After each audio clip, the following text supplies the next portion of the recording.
el presidente Noboa no tiene un equipo de juristas suficientemente preparados que sepan derecho político, derecho penal y fundamentalmente derecho constitucional, porque las preguntas no son por las expectativas que la gente pensaba. Ahora, es verdad, el presidente lo dijo en campaña y lo dijo ya en funciones a partir del 23 de noviembre, que iba a ser una consulta popular, pero las consultas populares tienen que tener, y esto no ha ocurrido en los últimos años, tienen que tener, digo, consistencia, bases legales, bases sociológicas, o sea, que respondan a la necesidad actual. ¿Cuál es el problema del Ecuador en este momento? El problema del Ecuador es que sufre una inseguridad total.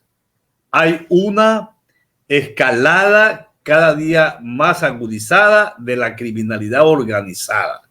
Los sicarios, los grandes narcotraficantes en los delitos comunes están azotando día a día a la población ecuatoriana, los vacunadores, etcétera. Y el presidente cree que subiendo las penas, lo que se llama el populismo penal va a dar solución a esta problemática. Y no es así. Y a mí me llama la atención porque la doctora Mónica Palencia, la ministra de Gobierno y ministra del Interior, es una criminóloga. Ella estuvo con nosotros como profesora de la Facultad de Jurisprudencia de la Universidad Católica en el doctorado que hicimos en La Habana. Y ella sabe derecho penal y sabe de criminología. Y sabe que el populismo penal no conduce a nada. Subiendo las penas no se va a erradicar el delito. Eso ya lo sabe la ciencia criminológica. Pero claro, el pueblo, la gran mayoría, cree que subiendo y poniendo, supongamos, pena de muerte, la gente ignorante cree que ya las matanzas, los asesinatos se van a terminar. Y no es así. Usted sabe que en los Estados Unidos y en los países que hay todavía la pena de muerte, sigue la gente matando a la gente. O sea, eso ya está superado. Por eso es que la mayoría de los países del mundo están en contra del populismo penal. Ahora, hay preguntas en la consulta que realmente necesitan que la Asamblea Nacional las niegue, porque la mayoría de los temas que propone el presidente son temas que yo diría, ¿por qué se va a gastar cerca de 50 millones de dólares si lo pueden resolver y tramitar primero en la Asamblea Nacional? Es decir, ahora con el acuerdo de ADN, del Partido Social Cristiano y de la bancada ciudadana. Pueden, digamos, de una u otra manera, allá hay buenos juristas, trabajar y no se necesitaría esta consulta. Y lo que a mí me llama muchísimo la atención es este tema de volver a los casinos que siempre están, digamos, como caldo de cultivo para el lavado de activos. Y que ya en una consulta popular del 2011, el pueblo ecuatoriano dijo, basta, no queremos los casinos. Y ahora corre el riesgo el presidente Noboa de perder esta consulta, ¿no? De perder esta consulta, porque yo creo que nos está tomando el pelo el presidente al pueblo ecuatoriano o la mayoría de asesores que lo han convencido de esta consulta popular están tomando el pelo y están trabajando en contra de los postulados del presidente Noboa. Así que yo creo que incluso la Corte Constitucional va a revisar esto muy bien, porque hay un artículo, creo que es el 195 del Código de la Democracia, se establece que cuando se pregunta sobre una reforma legal, la Asamblea primero tiene que haberla negado. Y aquí en este caso no ha negado nada porque no se han presentado temas de la consulta. Entonces, a mí me parece que es una consulta inconsulta, una consulta que va a derrochar dinero y que realmente corre el riesgo de que la gente diga no, porque es una consulta que no tiene efecto práctico de solucionar los problemas del Ecuador. Ahora, si esta consulta llega a pasar, es una tomadura de pelo, pues, doctor, porque es un gastadero inútil de dinero, porque se está gastando plata en eso. Eso no podía ir por la vía asamblea, doctor. Eso es lo que yo digo. O sea, la asamblea podría tramitar el tema, ¿no? La asamblea podría tramitar el tema, y si lo niega la asamblea, él podría, ahí sí, de acuerdo con el Código de la Democracia, presentar un pliego de preguntas al pueblo ecuatoriano mediante consulta popular. Pero allí, la pregunta del millón. Entonces, ¿por qué Noboa propone esa consulta? O sea, ¿cuál es el objetivo de la consulta? ¿Qué es lo que busca él? Vean, todo esto refleja lo siguiente, que el presidente Noboa nunca pensó ser presidente en esta etapa. Él es presidente de la República por los azares del destino, el asesinato justamente del candidato presidencial Villavicencio hizo que fuerzas perversas políticas le echaran la culpa al correísmo porque doña Luisa González iba a ganar en primera vuelta. Entonces impidieron el triunfo del movimiento político de la Revolución Ciudadana. Mire, es tan muy ingenuo o muy una persona que no tiene buenos asesores, que cuando hubo el escándalo hace 2 semanas de doña Diana Salazar, la fiscal general del Estado, con el caso Metástasis, ¿qué dijo el presidente? Dijo que el caso Metástasis forma parte del plan Fénix. El plan Fénix. Richard, eso dijo. O sea, yo me mataba de risa porque supuestamente la propia fiscal dijo, a ver, se explotó el celular de Leandro Norero, que había sido asesinado en octubre del 2022. Es decir, hay una investigación de casi un año y el presidente Noboa empezó su gestión el 23 de noviembre. O sea, nos está mintiendo. Es una persona que no está justamente situándose en una realidad política. El famoso plan Fénix no ha existido, aunque todos los mandos policiales y de las Fuerzas Armadas tienen que decir, les han dicho pues el guión, es que no podemos decir cuál es el plan Fénix porque es un plan de seguridad. Ese es cuento, o sea, no hay tal plan Fénix, no hay tal, por eso es que los índices delictivos cada día aumentan y aumentan. El hecho mismo de que haya una ministra del gobierno encargada del Ministerio del Interior, quiere decir que nadie quiere comprometerse en el Ministerio del Interior. No puede ser posible que una persona tenga 2 ministerios de tanta trascendencia para la vida administrativa, política y social del Ecuador. Qué bárbaro. Ahora, usted sí, y ayúdeme con esto.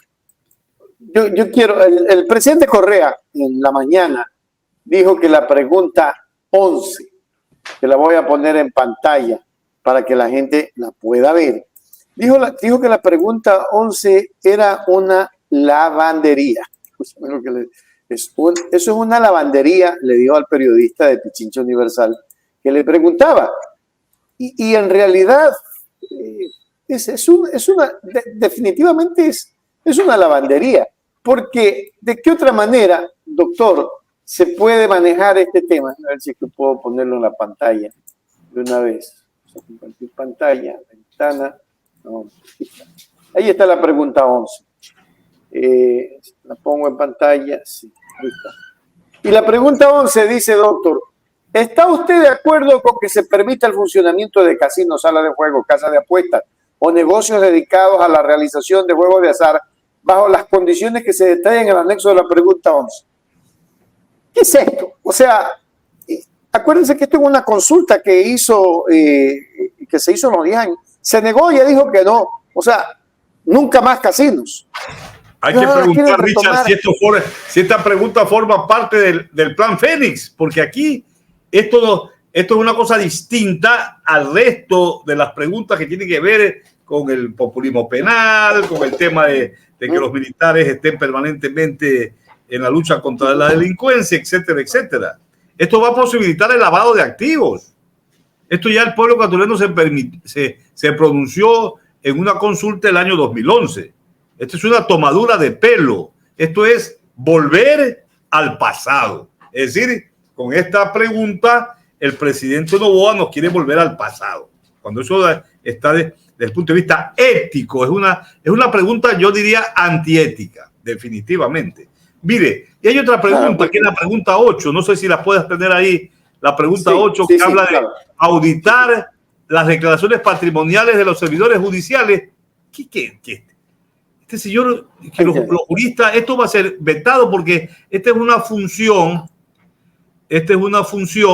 la pregunta 8, de la Contraloría, pues. Cada 2 años, todos los funcionarios, no solamente de la función judicial, tienen que digamos, transparentar los bienes que poseen. Y esto es una función ya que la Constitución y la ley orgánica de la Contraloría la determina. Es la Contraloría la que audita declaraciones patrimoniales, no solamente de los funcionarios y empleados de la función judicial, sino de todo el sector público, es decir, de todas las funciones del Estado y de los entes creados por la Constitución.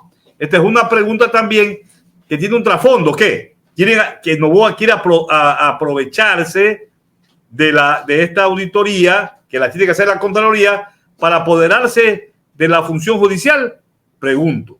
Yo pienso que incluso los actuales dirigentes del Consejo de la Judicatura deberían estar en contra de esta pregunta, porque es una pregunta escondida, una pregunta que ya subyace en la Constitución y la ley de la Contraloría, que es otra función del Estado la que tiene que encargarse de esto. Y además, esta pregunta está irrespetando, escúcheme, Richard, irrespetando el propio pronunciamiento del presidente de la República cuando asumió el poder. El presidente, cuando asume el poder, dice: juro respetar la Constitución y las leyes de la República. Y la Constitución y las leyes no le permiten que el presidente de la República, que es el jefe de la función ejecutiva, se entromezca, que se meta en otra función del Estado como la función judicial. Entonces, la función judicial tiene que transparentarse a través de las auditorías patrimoniales, que ya lo está haciendo. Desde hace muchos años lo hace la Contraloría, y no solamente de la función judicial, como acabo de expresar, sino también de los otros entes, de las otras funciones del Estado. Una cosa, doctor, adicional a lo que dice Lucho, para que la analice. El presidente Noboa salió en una cadena de 1 minuto y medio, y es en una cadena de 1 minuto y medio. Y en ese 1 minuto y medio habló tan rápido, pero en la última parte, él dijo lo siguiente: dijo que había que impulsar, escúchelo, y me pareció infantil, había que impulsar fuentes de trabajo para los jóvenes. Por eso la pregunta 11, la creatividad para los jóvenes. Oiga, la pregunta 11, para que los jóvenes se vayan a jugar casino, empeñen a su esposa, a su hermana, a todo el mundo para ganar, porque eso es un vicio. ¿Qué le está pasando al presidente Noboa? Es la pregunta del millón. A mí me parece que va a poner algunos negocios él, pues con su dinero es el hombre, el padre de él es el hombre más rico del Ecuador. Yo estoy totalmente absorto con esto. Totalmente absorto. Yo pienso que debemos hacer una cruzada para que esa consulta fracase realmente. Y primero, para que no se haga. No, para que no se haga. Gastar 50 millones de dólares en un país pobre es una majadería terrible. Pero ya salió la señora Tamaín que hay recursos suficientes y el tiempo suficiente para la consulta, que ellos están preparados, queriéndose quedar en el puesto, ¿no? Terrible. Qué terrible. Y finalmente, para concluir, lo de Jorge Glass, ya pasar de la consulta, lo de Jorge, que es preocupante, doctor Franco. Bueno, mire, Jorge Glass actualmente está en calidad de huésped en la Embajada de México en Quito.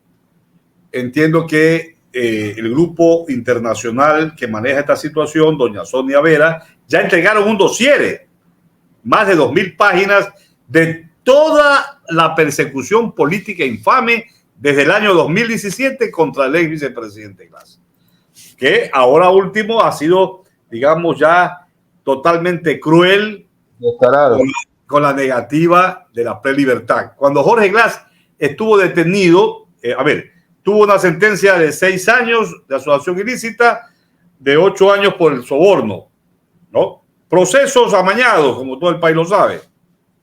Pero la pena mayor, 8 años, se tragaba, en términos muy castellanos, de pueblos, a la menor. Y de la menor, y de los 8 años, ha estado más de 5 años detenido. La ley, el Código de Ejecución de Penas aplicable al caso, determinaba, que ya no está en vigencia, pero que es aplicable en este caso porque Glass fue sentenciado con el Código Penal anterior, no con el COI, decía que el que tiene ya más del 40% podía gozar de la prelibertad, pues.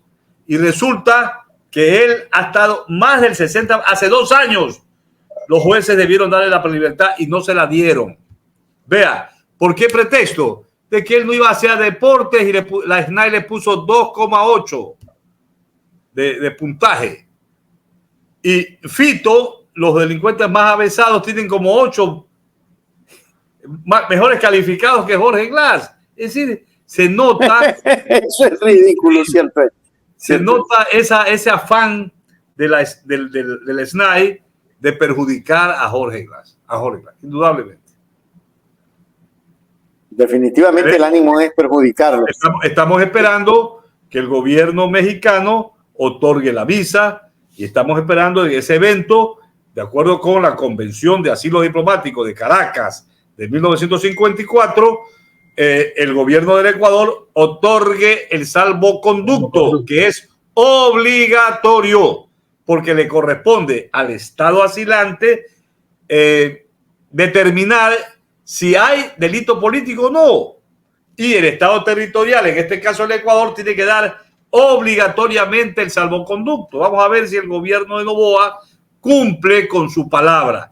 Él dijo en campaña electoral y ahora como presidente a partir del 23 de noviembre, él dijo que no se iba a prestar a la persecución política. Pero ya le escuché también a la ministra de Gobierno decir que Glass no era perseguido, no había cometido delitos políticos. Entonces, hay un doble discurso también.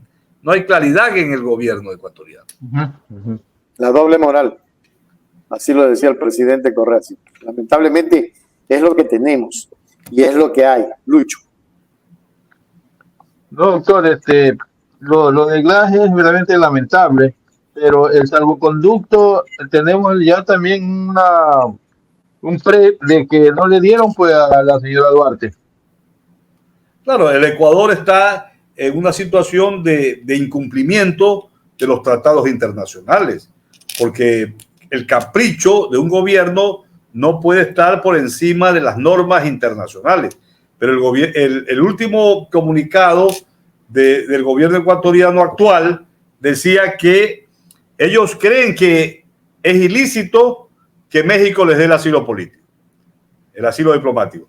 Pero el último párrafo dice, en el evento que le den asilo político, el gobierno del Ecuador va a actuar con firmeza respetando el derecho internacional público y la Convención de Asilo Diplomático de Caracas de 1954.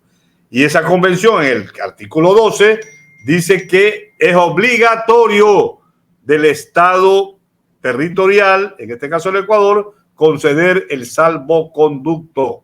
Vamos a ver, estos son la vez pasada con algunos dirigentes del gobierno de Correa se demoraron como 30 días en dar el asilo político, y ahora desde el día 20 de diciembre está Jorge Glass en la embajada en calidad de huésped. Esperemos que los próximos días, porque este viernes 5 de enero, doña Diana Salazar, que es la punta de lanza de la oligarquía ecuatoriana contra Jorge Glass, van a hacer en la Corte Nacional la audiencia en la cual, del caso de reconstrucción de Manaví, donde Jorge Glass, que presidía esta comisión, nunca la comisión priorizó obras, pero nunca hicieron contratos, nunca asignaron fondos, nunca hubo sobreprecio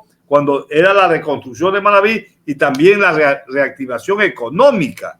Entonces el parque de Las Vegas, creo que se llama, de Puerto Viejo, y una carretera formaba parte de la reactivación económica que la ley lo establecía. Y allí el contralor Celi es que mandó un informe totalmente negativo, pero lo que llama la atención es que después de 4 años, esto ocurrió en 2016, después de 7 años, viene a escarbar este tema, y cuando tuvo 5 años detenido Jorge Glass, nunca hizo ninguna investigación ni nada. Pero la Asamblea no concedió la autorización para el proceso penal. Esperaremos que el día viernes 5 de enero el juez Rivera no dé paso a esa formulación de cargos, porque si se inicia la instrucción fiscal, que es el primer paso del proceso penal, ese proceso sería nulo, porque el juez Rivera ya había pedido a la Asamblea y en la Asamblea no hubo los 92 votos y no se autorizó el proceso penal. Entonces, estamos a la espera de todo eso, ¿no? Usted habló de la fiscal, pero no hemos hablado del caso Metástasis. Bueno, el caso Metástasis es el caso más emblemático de hoy. La fiscal dijo que le iban a asesinar, que hay los que mataron sí, por eso es que le pregunto, porque ya dio hasta el nombre. Claro, que mataron a Villavicencio, las quieren asesinar, pero si los que mataron a Villavicencio, los ejecutores ya los mataron a todos, pero no ha dicho quiénes. Si ella sabe quiénes mataron a Villavicencio, ¿por qué no lo dice? Y por qué también, digo yo, no explotan el celular de Cherres, el celular de Danilo Carrera, el celular de Villavicencio, que lo tiene el FBI, y el FBI, ¿qué tiene que ver con un proceso penal ecuatoriano? Nada. Claro, ¿qué habrá ahí? Habrá conversaciones de ella con Villavicencio, ¿qué habrán concertado? Porque el celular de Villavicencio es la clave de todo esto. Claro. Era tutti frutti. Claro, el celular de Villavicencio y el del señor Cherres, pues, doctor Franco. Por supuesto. Porque el señor Cherres lo asesinan y encuentran el teléfono al lado de él. ¿Y por qué no han pedido el teléfono de Cherres? Esto es una locura, de verdad. Es que doña Diana Salazar hace una actividad penal política, selectiva, política. A Cherres lo asesinan brutalmente en marzo del 2023. Y hasta ahora no sabemos quién mató a Cherres. ¿Dónde está su celular? Que ella lo tiene. No lo explotó. Pero si Cristian Zurita, el amigo de Villavicencio, dice que no se puede explotar ese celular porque el prestigio de Villavicencio está primero.